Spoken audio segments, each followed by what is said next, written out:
चलिए, आज हम लोग डिमांड का 4th क्लास पढ़ेंगे। 3rd क्लास तक हम लोग का पूरा रेडी है, करेक्ट। 3rd क्लास तक हम लोग का रेडी है। अब हम लोग का काम क्या है, हम लोग लास्ट दिन ना फैक्टर्स कंप्लीट कर रहे थे। फैक्टर्स में हम लोग अभी तक 3 फैक्टर्स पढ़े थे, याद होगा। पहला फैक्टर हमारा क्या था, प्राइस, करेक्ट। दूसरा फैक्टर हमारा इनकम था। तीसरा फैक्टर हमारा प्राइस ऑफ रिलेटेड गुड्स था, ठीक है। अब मेरा आज का टारगेट ये है, टोटल डिमांड में फैक्टर्स थे 11 और मेरा कंसर्न है आज पूरा 11 कंप्लीट करना है हमें, ठीक है। और मैं आपको बता देता हूं, ये पूरा 11 करने में हमें ज़्यादा टाइम नहीं लगेगा। जितना भी प्रॉब्लम था वो पहला 3 पॉइंट में था और तीनों पॉइंट हमारा क्लियर है। पहला पॉइंट हमारा प्राइस था, उसके अंदर क्या लिखना था हमें पता है कि अगर प्राइस अगर घटेगा तो उसका क्वांटिटी डिमांड क्या होगा, बढ़ेगा। और प्राइस अगर घटेगा तो उसका क्वांटिटी डिमांड बढ़ेगा, प्राइस बढ़ेगा तो उसका क्वांटिटी डिमांड क्या होगा, घटेगा। ये बात हुआ था। सेकेंड, हम लोग जो इंपॉर्टेंट बात किए थे वो बात किए थे इनकम। और इनकम में अपने क्या बात किए थे, क्लियर था कि आज अगर कभी भी इनकम बढ़ेगा या घटेगा, जरूरी नहीं है डिमांड बढ़ेगा या घटेगा, वो डिपेंड करता है किस पे, नेचर ऑफ गुड्स पे डिपेंड करता है। बात हुआ था कि वो मेरे लिए नॉर्मल गुड्स है, कि वो मेरे लिए इंफीरियर गुड्स है, कि वो मेरे लिए नेसेसिटी गुड्स है। अगर वो मेरा नॉर्मल गुड्स है तो इनकम बढ़ने से डिमांड बढ़ेगा। अगर वो मेरा इंफीरियर गुड्स है, मेरे साथ साथ बोल रहे हैं आप, ठीक है। अगर वो इंफीरियर गुड्स है तो इनकम बढ़ने से डिमांड क्या होगा, घटेगा। अगर वो नेसेसिटी गुड्स है तो इनकम बढ़े या घटे कोई भी चेंज नहीं आएगा।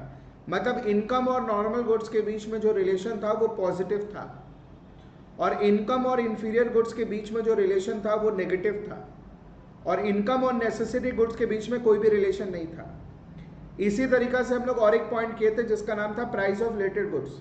प्राइस ऑफ रिलेटेड गुड्स में अपने बात किए थे 2 टाइप के गुड्स के बारे में, एक था सब्स्टिट्यूट गुड्स और एक था कॉम्प्लीमेंट्री गुड्स। आपको पता था सब्स्टिट्यूट गुड्स क्या था। Substitute goods are those goods which are used in place of other goods. उसका एग्जांपल आपको क्लियर था, उसमें टी और कॉफी था। और कॉम्प्लीमेंट्री गुड्स वो था जहां पे विच आर यूज टुगेदर, उसका एग्जांपल था आपको पता है कार एंड पेट्रोल। और प्राइस ऑफ रिलेटेड गुड्स में एक बात हुआ था कि अपने को अगर एक का प्राइस देखना है तो दूसरे का डिमांड देखना है, ये बात अपने किए थे, याद होगा, ठीक है। क्योंकि अगर एक का ही प्राइस देखना होगा, एक का ही डिमांड देखना होगा तो प्राइस में देख लेते, फिर अलग से फैक्टर क्यों लाए, ठीक है। तो टी का अगर प्राइस बढ़ेगा तो कॉफी का डिमांड ऑब्वियसली बढ़ेगा, क्योंकि टी महंगा हो गया, आदमी लोग कॉफी में जाएगा, कॉफी का डिमांड बढ़ेगा, अज्यूमिंग कॉफी का प्राइस कांस्टेंट है। तो सब्स्टिट्यूट गुड्स के बीच में अगर आपको क्लियर होगा तो पॉजिटिव रिलेशन है, क्लियर। और कॉम्प्लीमेंट्री गुड्स में क्या बात किए थे कि अगर कार का प्राइस बढ़ेगा तो पेट्रोल का डिमांड क्या होगा, घटेगा, क्योंकि वो दोनों साथ में डिमांड किए जाते हैं, क्लियर है। तो कॉम्प्लीमेंट्री गुड्स में नेगेटिव रिलेशन था, ये आपको क्लियर है पॉइंट, बोलो क्लियर है कि नहीं है, हाँ कि ना, क्लियर है ये पॉइंट। टोटल 3 पॉइंट क्लियर था। अब देखिए, अब हम लोग देखना कितना फास्ट जाएंगे, खाली देखना आप, हाँ कितना फास्ट हम लोग चले जाएंगे। अब फैक्टर्स हमारा आज खत्म हो जाएगा, ध्यान से सुनिएगा। 4th पॉइंट हमारा है वेदर या क्लाइमेट। क्या बोला, वेदर या क्लाइमेट, ये भी डिमांड को इफेक्ट करता है। कैसे, देखो समझने का कोशिश करो। सपोज करो अगर कोई पर्टिकुलर कमोडिटी के लिए अगर वेदर या क्लाइमेट, ठीक है, में फेवरेबल चेंज आता है, फेवरेबल मतलब प्लेजेंट चेंज आता है, पॉजिटिव चेंज आता है, तो उस समय उस पर्टिकुलर कमोडिटी का डिमांड क्या होगा, बढ़ेगा। जैसे बारिश में अम्ब्रेला, बात समझ, उसका क्या होता है, प्लेजेंट चेंज आता है, तो उस समय अम्ब्रेला का डिमांड क्या होता है, बढ़ता है, हाँ कि ना, बोलो क्लियर। और अगर कोई पर्टिकुलर कमोडिटी के लिए अगर वेदर में अनप्लेजेंट चेंज आता है तो उस पर्टिकुलर कमोडिटी का डिमांड क्या होगा, ऑब्वियसली घटेगा। जैसे समझो आज विंटर में वुलन क्लोथ्स का प्लेजेंट चेंज आता है तो डिमांड बढ़ता है विंटर में वुलन क्लोथ्स का, ठीक है। और समर में वुलन क्लोथ्स के लिए अनप्लेजेंट चेंज आता है तो उस समय डिमांड क्या होता है, घटता है। तो यही तो बात किया, और क्या। तो इसमें बोलने का मतलब क्या है कि अगर कोई पर्टिकुलर कॉमोडिटी के लिए, समझ में आया क्या बोला, अगर वेदर या क्लाइमेट में अगर प्लेजेंट चेंज आता है तो डिमांड क्या होगा, बढ़ेगा। क्लियर है कि नहीं है, बोलो। एग्जाम्पल के तौर पे क्या बोल सकते हैं, वुलन क्लोथ्स इन क्या, विंटर। बोलो क्लियर है कि नहीं है, हाँ कि ना। और अगर कोई पर्टिकुलर कॉमोडिटी के लिए, समझना, अगर पर्टिकुलर कॉमोडिटी के लिए वेदर या क्लाइमेट में अगर अनप्लेजेंट चेंज आता है तो उस समय उस पर्टिकुलर कॉमोडिटी का डिमांड क्या होगा, घटेगा। सिंपल बात है। एग्जाम्पल के तौर में क्या बोल सकते हैं अपने, बोलो, woollen clothes in summer. Clear है कि नहीं है, तो हो गया फोर्थ पॉइंट क्लियर। कुछ भी नहीं है, अब मैं आपको वापस बता रहा हूं, जितना दम था पुराने पॉइंट में दम था, अब दम कुछ नहीं है। क्लियर होना चाहिए। तो 4 पॉइंट हो गया हमारा। पहला पॉइंट हमारा प्राइस, दूसरा पॉइंट हमारा इनकम, तीसरा पॉइंट हमारा प्राइस ऑफ रिलेटेड गुड्स, और फोर्थ पॉइंट हमारा वेदर। और वेदर में क्या बात की आपको क्लियर है, अगर कोई पर्टिकुलर कमोडिटी के लिए अगर वेदर में अगर प्लेजेंट चेंज आता है तो उस पर्टिकुलर कमोडिटी का डिमांड क्या होगा, बढ़ेगा। अगर कोई पर्टिकुलर कमोडिटी के लिए, बोलिएगा साथ में, यशवी बोल रहे हैं, मानवी बोल रहे हैं, बाकी कोई बोल नहीं रहा है, बोलिए साथ में, बोलिए, क्लियर हो जाएगा। तो अगर कोई पर्टिकुलर कमोडिटी के लिए अगर वेदर में अगर प्लेजेंट चेंज आता है तो उस पर्टिकुलर कमोडिटी का डिमांड ऑब्वियसली क्या होगा, बोलो, बढ़ेगा। और अगर कोई पर्टिकुलर कमोडिटी के लिए अगर वेदर में अनप्लेजेंट चेंज आता है तो उस पर्टिकुलर कमोडिटी का डिमांड क्या होगा, घटेगा। सिंपल बात है। अब देखो next point, taste and preferences. ढंग से देखना, टेस्ट एंड प्रेफरेंसेस। प्रेफरेंसेस मतलब वापस चॉइस। बहुत इजी पॉइंट है, इसको करने में भी 2 मिनट लगेगा, थोड़ा सोच के देखो।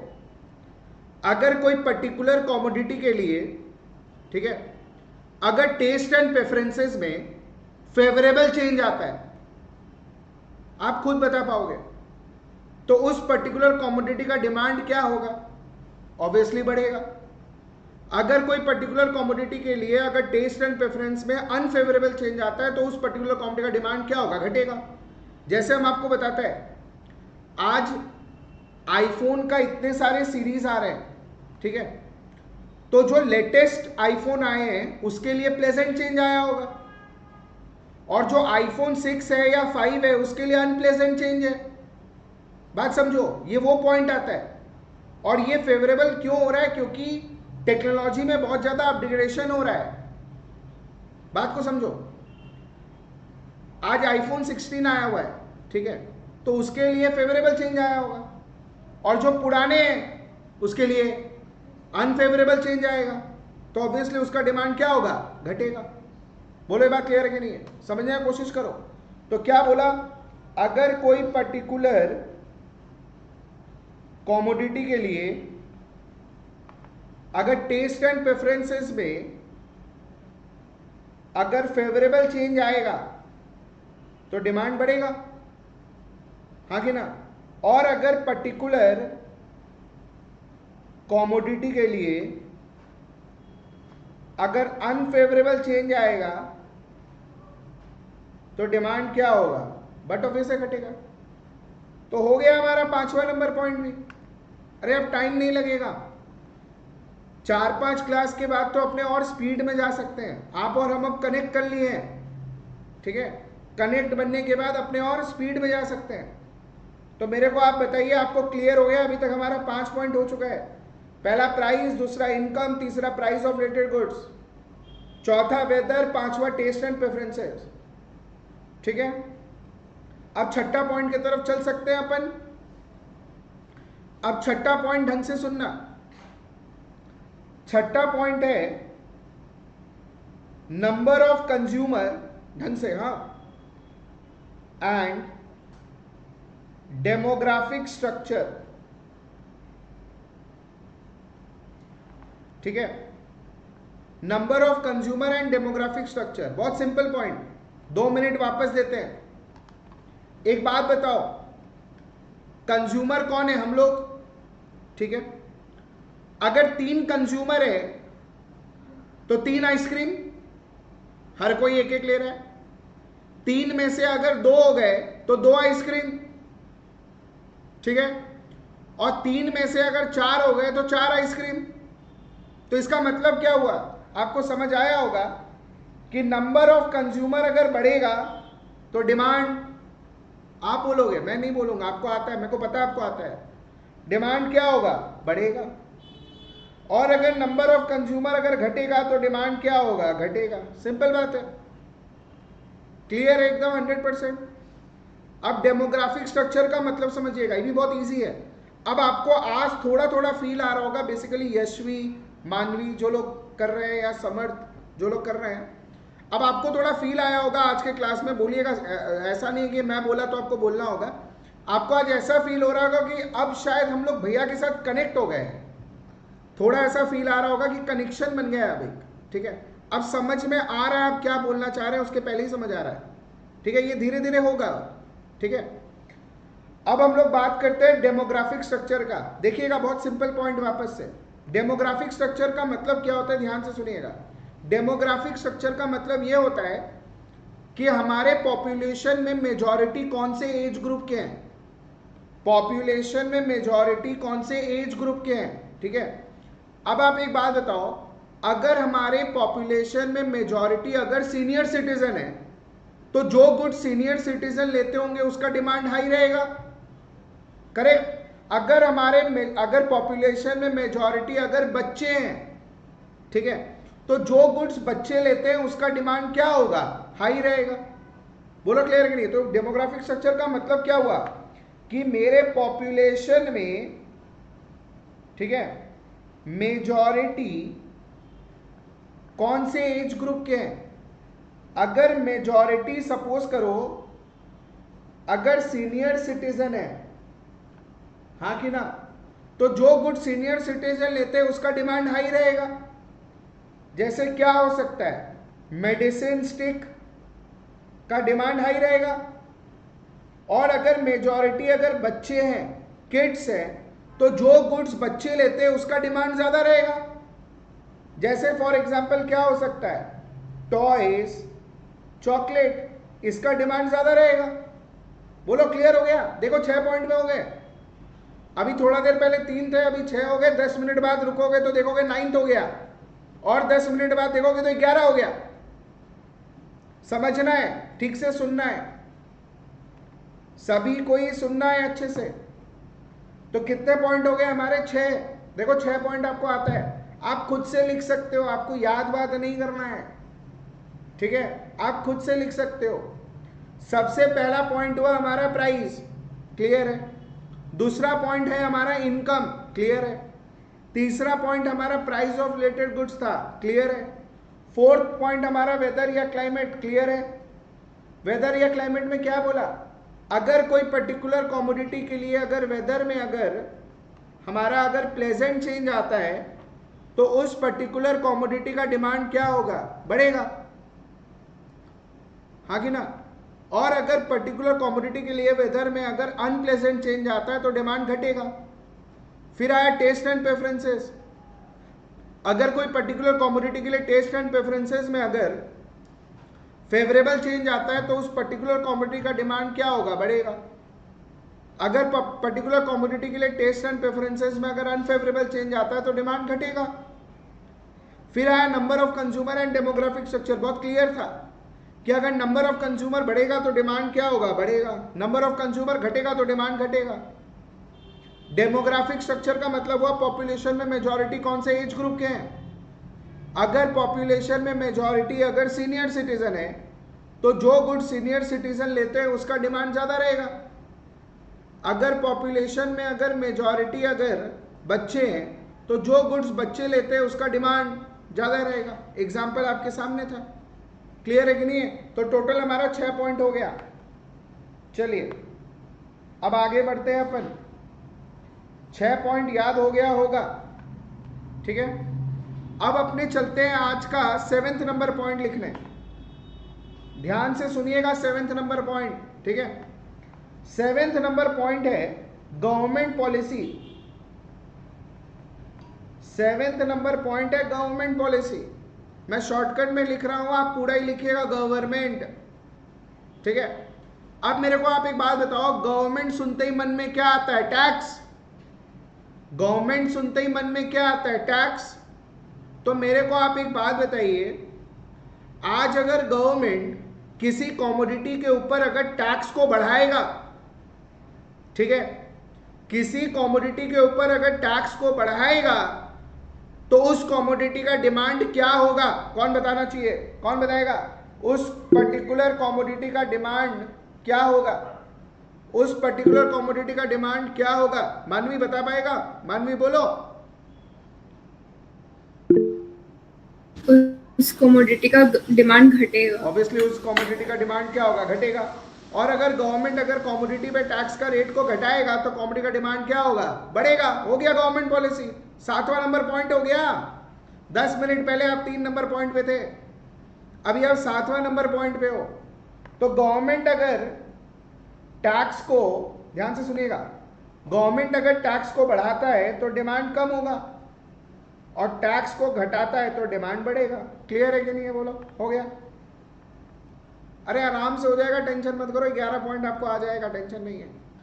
पहला पॉइंट हमारा प्राइस। धीरे धीरे जैसे बढ़ेगा आप स्मूथ की तरफ बढ़ोगे, याद रखना, ठीक है। पहला पॉइंट हमारा क्या था? प्राइस। क्लियर है आपको? प्राइस में बात क्या हुआ था? क्लियर है। दूसरा पॉइंट इनकम था। क्लियर है। कभी भी नहीं बोलना है कि इनकम बढ़ने से डिमांड बढ़ेगा, कभी भी नहीं बोलना है। वो डिपेंड करता है नेचर ऑफ गुड्स पे कि वो नॉर्मल है या इंफीरियर है या नेसेसिटी है। अगर वो नॉर्मल है तो इनकम बढ़ने से डिमांड,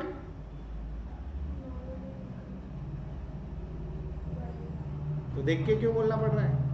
अगर नॉर्मल है तो इनकम बढ़ने से डिमांड बढ़ेगा, अगर वो इंफीरियर है तो इनकम बढ़ने से डिमांड घटेगा, अगर वो नेसेसिटी है तो इनकम बढ़े या घटे डिमांड में कोई भी चेंज नहीं आएगा। ठीक है, क्लियर होना चाहिए ये बात को। चलिए अब 8वां नंबर पॉइंट कर रहे हैं, ध्यान से सुनिएगा। Future expectation.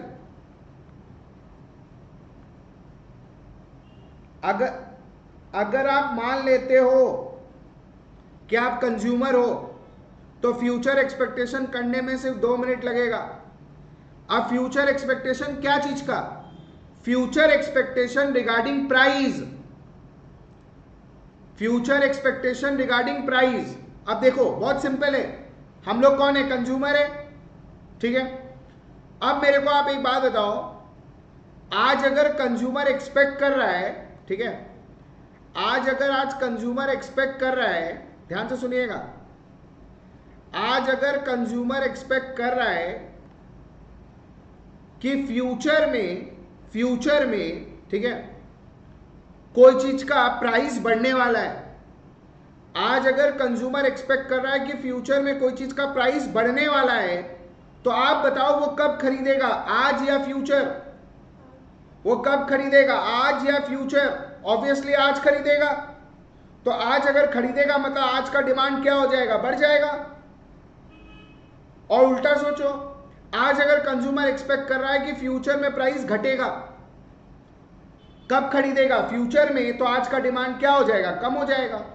यही तो पॉइंट है कि आज अगर कंज्यूमर एक्सपेक्ट कर रहा है कि फ्यूचर में प्राइस बढ़ेगा, समझना, तो फ्यूचर में प्राइस बढ़ेगा तो आज ही खरीद लेते हैं, तो आज का डिमांड ऑब्वियसली क्या होगा?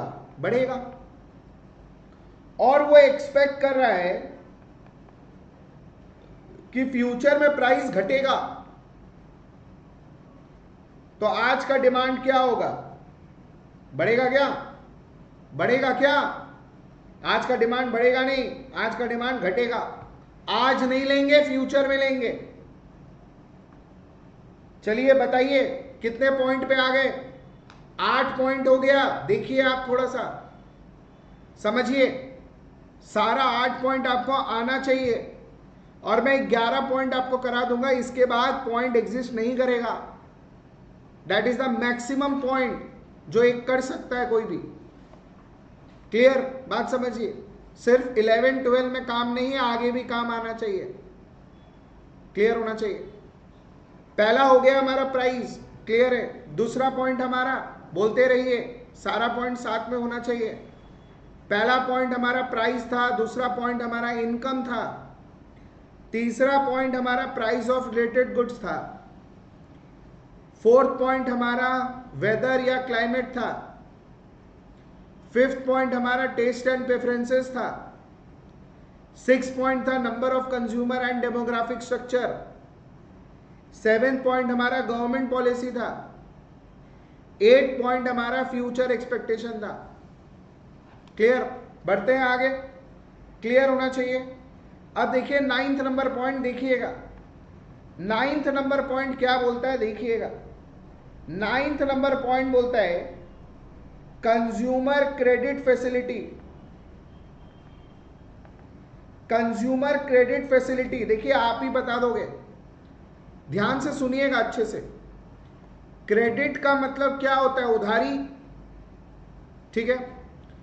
तो आज एक बात बताइए, अगर आज कंज्यूमर को इजीली क्रेडिट फैसिलिटी मिल रहा है, इजीली क्रेडिट फैसिलिटी मिल रहा है, आज ले जाओ, बाद में धीरे धीरे दे देना, दैट इज इजीली, हाँ कि ना? जैसे जो आज मिल रहा है, जो हमारे इकोनॉमी में आज मिल रहा है, क्लियर है कि नहीं है? अभी आप सोचोगे आपको 1 लाख रुपए का टीवी लेना है, अभी 5 मिनट में आ जाएगा, सोचना नहीं है। बोलो क्लियर है कि नहीं है? इतना इजीली क्रेडिट फैसिलिटी मिल रहा है। तो आज अगर कंज्यूमर को क्रेडिट फैसिलिटी अगर इजीली मिल रहा है तो डिमांड क्या होगा? आपको पता है, मेरे को नहीं बताना है, आपको पता है, आपको पता है क्या होगा? डिमांड घटेगा ना? बोलो घटेगा ना? नहीं, ओके, तो क्या होगा? डिमांड बढ़ेगा, ऑब्वियसली बढ़ेगा। और अगर वही अगर कंज्यूमर को क्रेडिट फैसिलिटी अगर इजीली नहीं अवेल हो पा रहा है तो ऑब्वियसली डिमांड क्या होगा? पता है आपको डिमांड क्या होगा? ऑब्वियसली डिमांड घटेगा। तो मतलब क्या बोलना चाह रहे हैं? अगर कंज्यूमर को इजीली क्रेडिट फैसिलिटी मिल रहा है तो डिमांड बढ़ेगा, और अगर इजीली क्रेडिट फैसिलिटी नहीं मिल रहा है तो डिमांड घटेगा। बोलो क्लियर है कि नहीं है? समझने का बात है। अगर कंज्यूमर को क्रेडिट फैसिलिटी इजीली मिल रहा है तो डिमांड बढ़ेगा, इजीली नहीं मिल रहा है तो डिमांड क्या होगा? घटेगा। क्लियर है कि नहीं है? पॉइंट बताइए। क्लियर, क्लियर है? अब आप एक तो चीज सुनो, 2 मिनट रुकना है, 2 मिनट सुनना है। आज हम लोग जब भी जाते हैं, ध्यान से सुनिएगा अच्छे से, हाँ, आगे के लिए काम आएगा, सिर्फ पढ़ाई नहीं, आगे भी सोचना है, बेवकूफ नहीं रहना है, हमें स्मार्ट बनना है। तो मेरे को आप एक बात बताइए, आज अगर अपने कोई भी सामान लेने जाते हैं तो उसको 2 बेसिस पे ले सकते हैं। एक होता है भैया कैश दिए और गुड्स ले लिए, ठीक है, और दूसरा क्या होता है? क्रेडिट में लेते हैं। अब क्रेडिट में भी क्या होता है, अगर आपको लॉजिक क्लियर होगा, कुछ पैसा आपको इनिशियली देना पड़ता है और बाकी का लोन हो जाता है जो हर महीना आपका बैंक से कटेगा। जो इनिशियली देना पड़ता है उसका नाम बता पाओगे? जो इनिशियली देना पड़ता है उसका नाम बता पाओगे? जो इनिशियली हमें देना पड़ता है उसका नाम होता है डाउन पेमेंट। सीखिए, डाउन पेमेंट, ठीक है, और बाकी का क्या हो जाता है? लोन हो जाता है। जैसे मैं एक एग्जांपल से आपको समझाता हूं। सपोज करो आप कोई चीज 1 लाख रुपए का सामान खरीदे, ठीक है, उसमें आपको बोला कि 50,000 रुपया का आपको डाउन पेमेंट करना है और 50,000 रुपया का आपको लोन मिल जाएगा। वो आप हर महीना करते करते 2,000 रुपया करते करते हर महीना आप 25 महीना तक आपको दे देना है। बोलो क्लियर है कि नहीं है? ये हर महीना जो 2-2 हजार रुपया देना है, इसको बोलते हैं ईएमआई, इजी मंथली इंस्टॉलमेंट। समझा? आपके घर के बगल अगल कहीं ग्रेट ईस्टर्न हो, ये सब सुना है ना, यही चलता है। इसी ये सब बहुत चल रहा है अभी। बोलो क्लियर है कि नहीं है? तो अब मेरे को आप बताओ, अगर मेरे को क्रेडिट फैसिलिटी इजी करना है, इजी हो जाए, तो एक बात बताओ, इजी अगर करना है तो मैं डाउन पेमेंट कम रहेगा कि डाउन पेमेंट ज्यादा रहेगा? बोलिए, इजी के टाइम पे क्या होना चाहिए? डाउन पेमेंट ज्यादा कि डाउन पेमेंट कम? बोलो, डाउन पेमेंट ज्यादा कि डाउन पेमेंट कम? इजी के टाइम पे मानवी बताइए, डाउन पेमेंट ज्यादा कि डाउन पेमेंट कम? मानवी सर डाउन पेमेंट ज्यादा होगा ना? डाउन पेमेंट ज्यादा होगा इजी के टाइम पे। मानवी तुम एक सामान लेने गया, सपोज करो 1 लाख का, ठीक है, एक दुकानदार बोला 60,000 अभी देना है, 40,000 रुपया आपको मैं लोन दे दे रहा हूं, इजी इंस्टॉलमेंट में दे देना। और एक सिचुएशन ऐसा आया जहां पे आपको बोला 70,000 रुपया अभी देना है, 30,000 का लोन मिलेगा। कौन से दुकान से लेने का पसंद करोगे? इसमें 60,000 का डाउन तो पेमेंट इजी हुआ ना वो। तो इजी में ऑब्वियसली डाउन पेमेंट क्या रहेगा यशवी? डाउन पेमेंट क्या रहेगा यशवी? कम रहेगा। ऑब्वियसली डाउन पेमेंट कम रहेगा और लोन क्या होगा? ज्यादा मिलेगा। हाँ कि ना? और अगर इजी नहीं है तो ऑब्वियसली डाउन पेमेंट क्या रहेगा? ज्यादा, और लोन क्या मिलेगा? कम मिलेगा। क्लियर है कि नहीं है बात? समझना। बोलो क्लियर है? लॉजिक समझ आया? लॉजिक समझ आया कि नहीं समझ आया? लॉजिक समझ आया कि नहीं समझ आया? पक्का? बोलो क्लियर है कि नहीं है? एकदम लॉजिक क्लियर हुआ? तो 9th नंबर पॉइंट तक हमारा हो गया। देख लीजिए, अभी 2 पॉइंट और करना है हमें। पहला पॉइंट प्राइस, दूसरा पॉइंट बोलते रहिए, साथ में याद रखना है। पहला पॉइंट प्राइस, दूसरा पॉइंट इनकम, तीसरा point price of related goods, बहुत बढ़िया। 4th पॉइंट वेदर, क्लाइमेट, ठीक है। 5th point taste and preferences. फिर आया number of consumer and demographic structure. बोलो क्लियर है कि नहीं है? ठीक है। 7th point government policy. फिर आया फ्यूचर एक्सपेक्टेशन। फिर आया कंज्यूमर क्रेडिट फैसिलिटी। अगर आज कंज्यूमर को क्रेडिट फैसिलिटी अगर इजीली अवेलेबल है तो डिमांड क्या होगा? बढ़ेगा। अगर इजीली अवेलेबल नहीं है तो डिमांड क्या होगा? घटेगा। पता है आपको सारा बात? इजी में ऑब्वियसली डाउन पेमेंट कम रहेगा, लोन ज्यादा। और इजी नहीं है मतलब उसमें डाउन पेमेंट क्या होगा? डाउन पेमेंट ज्यादा होगा और लोन कम मिलेगा। बोलो क्लियर है कि नहीं है? अरे इजी में लोन ज्यादा मिलेगा ना, तभी ना इजी क्रेडिट फैसिलिटी मिला। तो इजी में अगर लोन ज्यादा मिलेगा मतलब डाउन पेमेंट कम होगा, और इजी नहीं है तो मतलब आपको लोन कम मिल रहा है तो डाउन पेमेंट क्या होगा? ज्यादा होगा। अरे बोलो क्लियर है कि नहीं है? समझा? लॉजिक समझ आया? तो हम लोग कितना पॉइंट पढ़ लिए? हम लोग 9 पॉइंट पढ़ लिए। अब हम लोग चल रहे हैं 10वां नंबर पॉइंट पे। ध्यान से सुनिएगा। 10th नंबर पॉइंट है डेमोन्स्ट्रेशन इफेक्ट। डेमोन्स्ट्रेशन इफेक्ट, ढंग से सुनिएगा, ये भी पॉइंट बहुत सिमिलर पॉइंट है। देखिए, ये इसमें कब डिमांड में चेंज आता है? ध्यान से सुनो। जब एक कंज्यूमर दूसरा कंज्यूमर का स्टाइल कॉपी करता है ना, जब एक कंज्यूमर दूसरा कंज्यूमर का स्टाइल को कॉपी करना चाहता है, उस समय जब कमोडिटी का डिमांड बढ़ता है ना, उसको बोलते हैं डेमोन्स्ट्रेशन इफेक्ट। आप सपोज करो आप अपने फ्रेंड के घर पे गए, उसके घर पे एक शूज देखे, आपको बहुत अच्छा लगा, घर आए, बोले मेरे को भी लेना है, तो आप देखा देखी में जब डिमांड को बढ़ाते हो ना, उसको बोलते हैं डेमोन्स्ट्रेशन इफेक्ट। आज जैसे हमारा इंडिया डेवलपिंग है, यूएसए डेवलप्ड है, तो वो लोग का कहीं ना कहीं हम लोग स्टाइल को कॉपी करते हैं, तो वहां का प्रोडक्ट का डिमांड को बढ़ा रहे हैं, तो डेट इज डेमोन्स्ट्रेशन इफेक्ट। जब आप किसी कंज्यूमर का स्टाइल को कॉपी करते हैं, उसका लाइफस्टाइल अडॉप्ट करना चाहते हो, तब जाके जब प्रोडक्ट का डिमांड बढ़ता है, उसको बोलते हैं डेमोन्स्ट्रेशन इफेक्ट। क्लियर होना चाहिए। आपका फ्रेंड जिम ज्वाइन किया, आप बोले हमको भी करना है, देखा देखी में, that is a demonstration effect. तो क्या बोला, जब स्टाइल कॉपी के वजह से जब डिमांड बढ़ता है ना, उसको बोलते हैं डेमोन्स्ट्रेशन इफेक्ट। क्लियर है कि नहीं है, बोलो। कितना नंबर पॉइंट हो गया? 10 हो गया। कौन सा नंबर पॉइंट लिखा? 11। बोला था ना टाइम नहीं लगेगा, तो टाइम नहीं लगेगा, ठीक है। एकदम कंसंट्रेशन से पढ़ेंगे, जैसे पढ़ रहे हैं, एकदम क्लियरिटी मिलेगा सब चीज का। और 11 point is a maximum point है, ये याद रखिएगा। सब कुछ इसके अंदर से आएगा, इसके बाहर से कुछ नहीं आएगा। और क्वेश्चन कौन से पॉइंट पे बनेगा वो भी मैंने आपको बता दिया। प्राइस, इनकम और प्राइस ऑफ रिलेटेड गुड्स, तीनों में से एक का क्वेश्चन बनेगा आपके एग्जाम में। बात पहले से ही सब कुछ हो चुका है। क्लियर, समझ आया? अब 11th नंबर पॉइंट पे बात चल रहे हैं।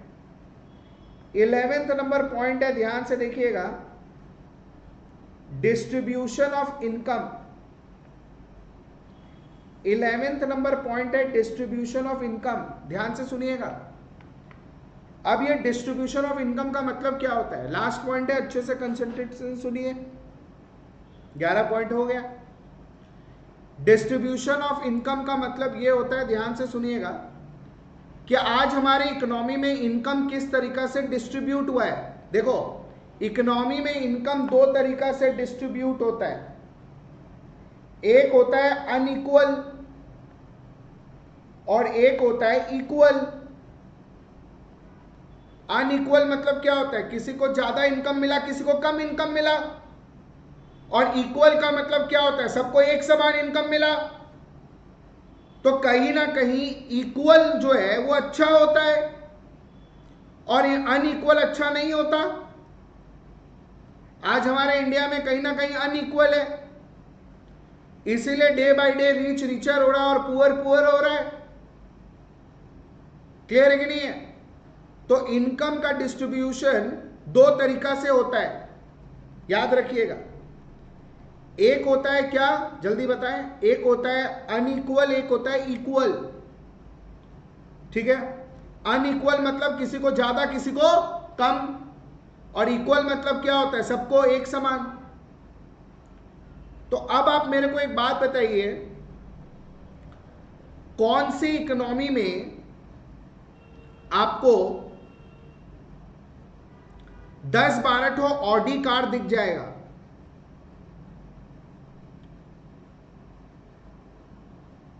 10-12 ठो ऑडी कार दिख जाएगा? हाथ उठाना, कोरस नहीं। 10-12 ठो ऑडी कार दिख जाएगा, इक्वल में कि अनइक्वल में? सोचने का पॉइंट है। इनकम मेरा दो तरीका से डिस्ट्रीब्यूट हुआ है, एक वो अनइक्वल, एक होता है इक्वल। अनइक्वल मतलब किसी को ज्यादा इनकम मिला तो किसी को कम इनकम मिला, और इक्वल मतलब सबको एक समान इनकम मिला।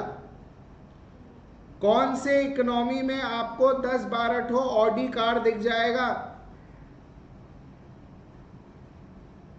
क्या लगता है मानवी? अनइक्वल में। अनइक्वल में, ओके। यशवी? इक्वल में। इक्वल में, ओके। 10-12 ठो ऑडी कार हमें ऑब्वियसली अनइक्वल में दिखेगा, क्योंकि ऑडी कार लेना मतलब जिसका इनकम बहुत हाई है। Audi car is luxury goods, that is show off. तो शो ऑफ तो हायर रीच कर पाएगा। अगर इक्वली इनकम डिस्ट्रीब्यूट हुआ है यशवी सबको, तो फिर तो शो ऑफ का कुछ बात ही नहीं आएगा। बात को समझ।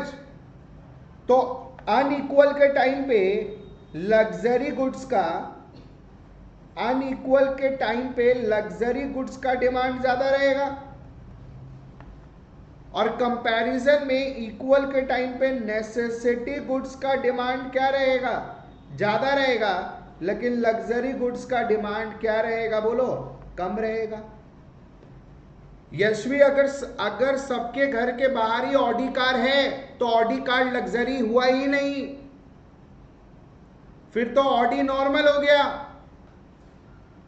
आज हमारे कोलकाता में हाई ग्रेड का आपको BMW दिखता है, बहुत कम दिखता है। बात समझो, that is status symbol. Unequal हुआ है तभी ना दिखता है। अगर इक्वल होता तो वो बंदा अगर खरीद पा रहा है तो अपन भी खरीद पाते। बात समझ, तब तो BMW जो हाई ग्रेड का जो कार है वो फिर तो लग्जरी गुड्स होता ही नहीं, वो तो नॉर्मल गुड्स होता। तो कंपैरिजन क्या है कि अनइक्वल के टाइम पे लग्जरी गुड्स का डिमांड ज्यादा रहेगा और इक्वल के टाइम पे नेसेसिटी गुड्स का डिमांड ज्यादा रहेगा, लेकिन लग्जरी गुड्स का डिमांड क्या रहेगा, कम रहेगा। क्लियर होना चाहिए। तो आपके पास अगर आप ढंग से देखो तो 11th पॉइंट हमारा क्लियरेंस मिल रहा है। देखिए 11 पॉइंट, अभी 11 पॉइंट अपन साथ में बोल पा रहे हैं, पहले ये समझना है। सर मुझे एक चीज था कि आपने लिखा है इक्वल में नेसेसिटी गुड्स का डिमांड ज्यादा रहेगा, लेकिन नेसेसिटी तो कुछ सबको चाहिए, तो वो इक्वल और अनइक्वल में तो सेम ही होना देखिए चाहिए। लग्जरी गुड्स और नेसेसिटी गुड का आपने कंपैरिजन किया है, that is a comparison in respect to luxury goods and necessity goods. बोला अनइक्वल के टाइम पे लग्जरी गुड्स का डिमांड ज्यादा रहेगा, लेकिन इक्वल में उसके कंपैरिजन में नेसेसरी गुड्स का डिमांड ज्यादा रहेगा। और अनइक्वल के टाइम पे तो नेसेसिटी गुड्स का जो आप बोल रहे थे वो डिमांड तो कांस्टेंट ही रहेगा। ये अपन कंपैरिजन कर रहे हैं कि अनइक्वल के टाइम पे आपको लग्जरी गुड्स दिखेगी, क्योंकि अनइक्वल के टाइम पे आप शो ऑफ कर सकते हो। बात समझो, उसके कंपैरिजन में इक्वल वाले में नेसेसिटी गुड्स ही लोग खरीद रहे होंगे, लग्जरी गुड्स का बात नहीं आएगा, क्योंकि इक्वल में शो ऑफ नहीं होगा। ये बेसिकली शो ऑफ का पॉइंट है। शो ऑफ वाला जो बात है वो तो सिर्फ अनइक्वल में ही रहेगा। बात को समझो, इसीलिए लग्जरी गुड्स का डिमांड ज्यादा रहेगा, दैट इज अ कंपैरिजन। तो कितने पॉइंट हो गए हमारे, 11th पॉइंट हो गए हैं। बात को समझना, और आपको क्लियरिटी मिल रहा होगा 11 का 11 पॉइंट। पहला पॉइंट अब साथ में बोलते हैं, पहला पॉइंट हमारा प्राइस है, दूसरा पॉइंट हमारा क्या है, इनकम है, पता है आपको।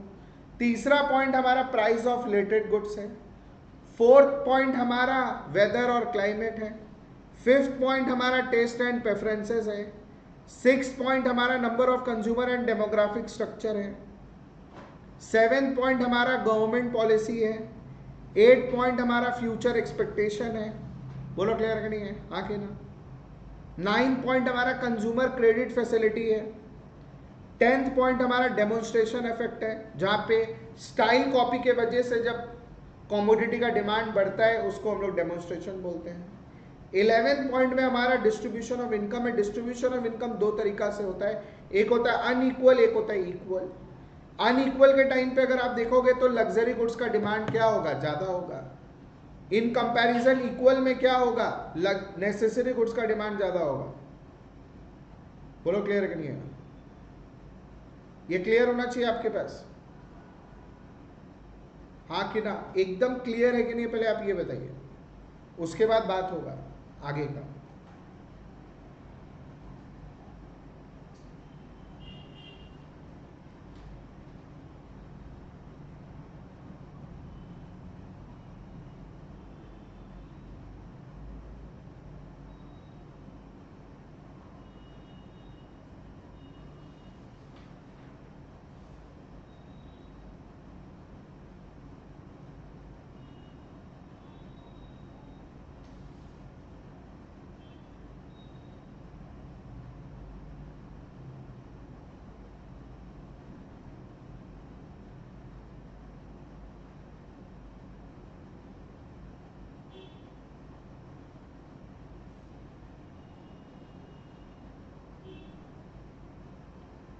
बोलो ये क्लियर है कि नहीं है, कोई दिक्कत?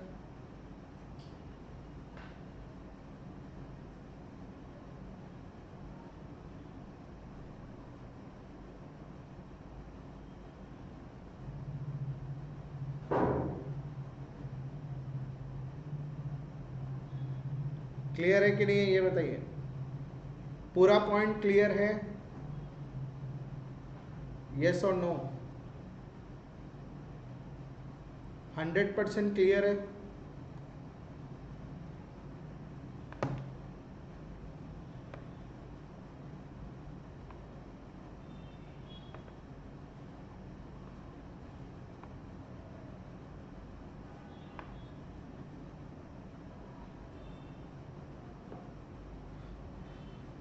सबको इसका, आपको अगर इसका शॉर्ट लेना है आप ले सकते हैं।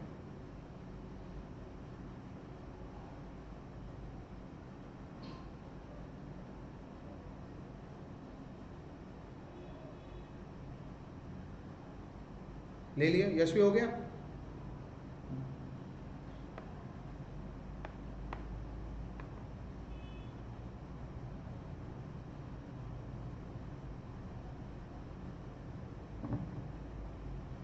बोलो क्लियर?